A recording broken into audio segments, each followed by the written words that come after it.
Micah, how was your body feeling after such a heavy workload in that Tampa game? I feel good. I feel really good, honestly. Yeah. Were you surprised that you got as many snaps as you did, or was that just this is what you expected because this is the playoffs? It's kind of what I expected, you know. I believe your A players got to bring your A game, leave it all on the field. And, you know, if I didn't have that type of load, you know, I question some things about the type of role and that I want here. So, so I expected that. So, you know, they just let me loose and just let me do what I do. Mike, I believe you played more snaps off the line than you had in about 8 weeks. How was that experience for you against the Bucs? And do you think, given the yards after the catch threat this week, that you'll do some of that again? Possibly. You know, like I said, we just switching the looks up, maybe 5-man, 4-man, get people to worry about, give something to threat, just the possibility of me coming, not coming, dropping the covers. Like I said, we've been working some things so that way, you know, we can really get disguised looks and make people think. It make you more dangerous, though, where you can come from different areas instead of just line up on the edge? For sure. You know, I think in person I could rush from the left side, the right side, the guard, center, don't matter where we at. I feel like I could beat anybody. What are your impressions of Trent Williams in that regard? Trent's cool. You know, I think he's one of the better tackles, but that's what I look for, best on best. So I want Trent's best game ever, and he's going to get my best game ever. And, you know, just the passion of the sport, that's what you want. I'm not intimidated or feel like, you know, I feel a threat because I'm a threat too. So he's going to get my best, and I'm pretty sure I'm going to get his best. A lot of your production has come against the team's best offensive tackles. Do you take pride in not just going on the weak side, but having that type of matchup? Yeah, I want your best. I want people to know I beat your best player. I want to be our best player, so I got to beat your best player. And then on top of that, the likelihood they believe that there was a problem with Apple Music. And the likelihood of it and the math of it all, they're likely to meet me more one-on-one, probably not with a chip or not with a slide protection. So honestly, that's what you want. You want to beat their best so that way you get your best look versus, you know, me getting hammered by some guy trying to hit me on my side or someone trying to wait for me to come into the B gap. I'm going to get his best and they're going to handle the rest. So that's what I want. Any motivation at all with Bosa on the other side to let people know who the real defensive player of the year is? No, there ain't no motivation. I love Bosa. I love what he does and what he brings to the game.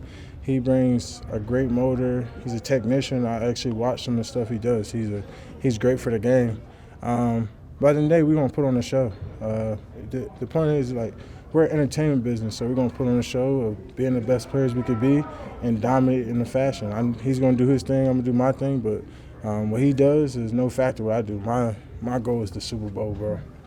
Who dominates most could affect the outcome of the game, though, I guess you could say. I mean, he could go out there and have 3 sacks. I could go out there 3 sacks, but what does it matter? We got to win the game. You know, you got 3 sacks and you lose, and he might have 1 sack, but he win. What does it matter what my 3 sacks do? I'm going home, and he's living on the dream. You know what I'm saying? So what he does has no motivation. This is a we thing, so my team has to beat him. Now, I'm not going against Bosa. In terms of his, as a technician, which part of his games have you kind of appreciated and seen? Honestly, his line. So early, like I said, I'm still learning this position. So I watch guys who stand on line. So he stays on the line. He'll go speed to power. He might rip the edge, but he shows the same get off, the same line to the quarterback. So it's very hard. You can't guess it with him because he'll make you miss. So a guy like that who's always on the same line, straight and narrow, and he can work outside, he can work inside. He could work right through you if you don't want to give your hands to him. So, I mean, he's definitely a mother effort to go against. So he's a mother effort to go against. You know what I'm saying? He's a dog, bro. What are your impressions of Purdy, and how can you guys make his inexperience a factor in the game? Disguised, but my impression, I think he showed great poise. I'm a fan of Purdy. I think he came in and did everything the right way. He prepared like he was going to be a starter. When his time came, he's shown a great light.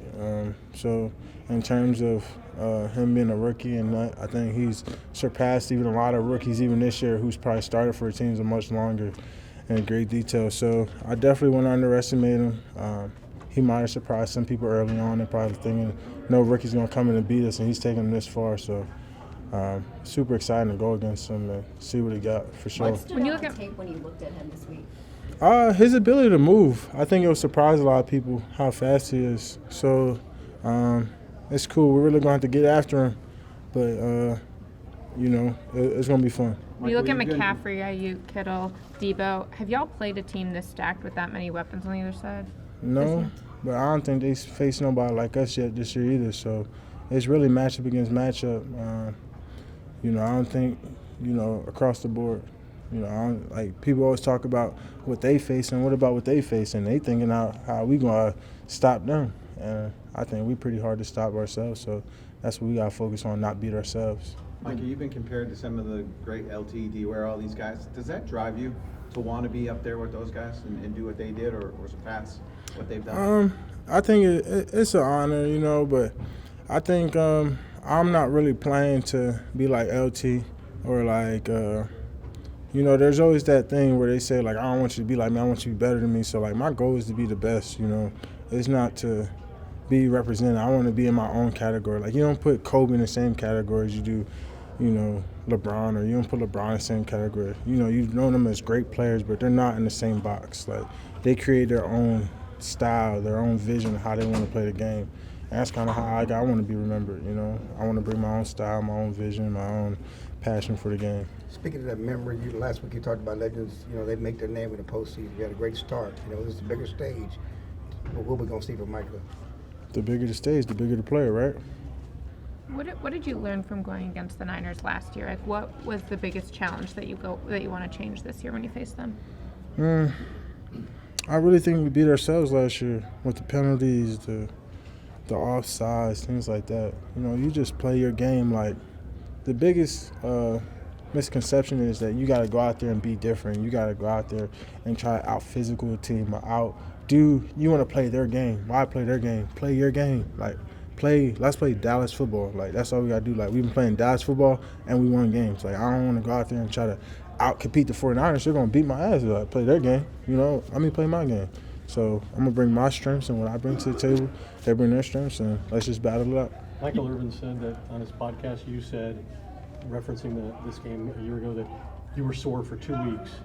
Do you remember this being a uniquely physical opponent, and how are you better prepared for that? Yeah, I think like in the 49ers game, I played a lot more on the line, up close and trenches, but I already built all my scar tissue from this year. I didn't seen me get 3 people on me, 2 people, 4 even. So, there's nothing they could show me that I haven't seen. It's a physical game. So, to reference something from last year, it's whatever. Mike knows better than that. I know he done seen somebody where he faced like, that was a good challenge, but yeah, it's a new year, it's a new game, new me. Given that you're such a competitor, are you excited about this opportunity to face them again in the postseason? I'm super excited. This is who I wanted. People like to go around, if they lose here, this the 3-headed dragon, we need to cut off one of the heads off. I don't care who it is. We got to line it up. Because either way, you're going to meet them at some point. You're going to be ready for your moment. I'd rather now than later. You know what I'm saying? How crucial is not allowing yards after contact, especially when you have a Debo and a McCaffrey? Oh, it's super crucial. You look at the tape. Debo is probably leading the league in broken tackles. How strong he is, how he keeps going. Even McCaffrey. Really their whole team is making a lot of guys miss, so I think that's what they feed off of. They feed off of making somebody miss, running through somebody, and getting them extra yards so they can get the 2nd and 5. So they got to play the guess game. We need to tackle up, push back, win the bend back battle, win up front, and win the front battle. And let's play our game on 3rd down. You like studying a lot of sports legends. We've heard you talk about Kobe and other people. Have you studied much about the history with these 2 franchises? No, but I study boxers. And I know when you're getting ready to go into a fight, you need to prepare as if it's going to go 12 rounds and it's going to go 12 rounds. I watch Ali, the greatest video, almost every week. And he talks about it and how he was ready. And this guy was just too big, he was too strong, and Ali was going to get knocked out. And that's what everybody's saying. We hear it. Everybody, no way the Cowboys going to win. No way. Honestly, I think you should you should love that stuff. Like, when no one believes in you, that's the best feeling. Like, not when everyone believes you and the Kool-Aid's up and everyone's smiling and they're like, they can't lose, they're too good. You don't want that feeling, because then it's like, what if I don't win? When you're already at the bottom, you can only go up, So I really like to be an underdog and that feeling. It's a great story always to tell. Thanks, Mike.